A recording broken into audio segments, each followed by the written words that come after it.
Aký bude rok 2025 pre zlato? Investiční analytici predpokladajú, že rok 2025 bude naďalej pod vplyvom geopolitických neistôt, menovej politiky centrálnych bank a pohybov na svetových menových trhoch.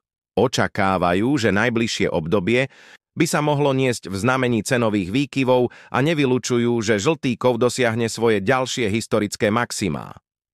Jedným z kľúčových faktorov bude vývoj inflácie a reakcia centrálnych bank na vzniknutú situáciu.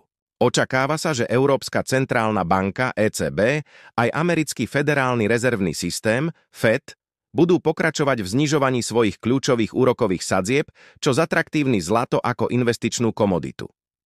Ďalším faktorom, ktorý v nasledujúcom roku môže zásadne ovplyvniť cenu zlata, je geopolitická situácia vo svete.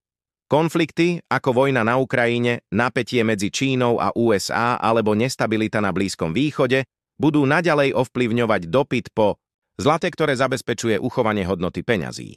Ďalšie informácie na odkazoch pod videom.